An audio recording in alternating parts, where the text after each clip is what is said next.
জনগণের উদ্দেশ্যে বা ভোটারদের উদ্দেশ্যে এটাই বলবো, বিএনএ গোলামগঞ্জ জনগণের কাছে কোনো ভোটার নেই। দানের শীষের প্রার্থী একজনই, দানের শীষের প্রার্থী আমাকে দেওয়া হয়েছে, আমাদের নেতা দিয়েছেন এবং আমাদের বেগম দেশনেত্রী বেগম খালেদা জিয়া দিয়েছেন, এটাই চূড়ান্ত।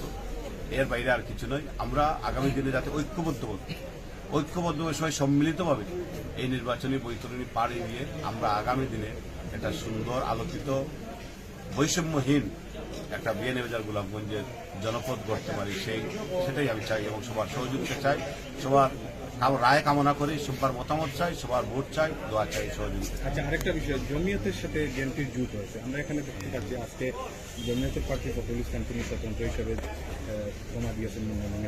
সেক্ষেত্রে আপনাদের কোনো এফেক্ট আসবে কিনা বা আপনারা কি করবেন? ধন্যবাদ। এফেক্টের ব্যাপারে জমিয়তের সাথে আমাদের একটা জোট হয়েছে এবং আমরা গতকালকেও আমরা জমিয়তের নেতৃত্বের সাথে বসেছি। আমরা সবাই ঐক্যবদ্ধভাবে আছি, যার জন্য জমিয়ত থেকে কারো ক্যান্ডিডেট দেওয়া হয় না।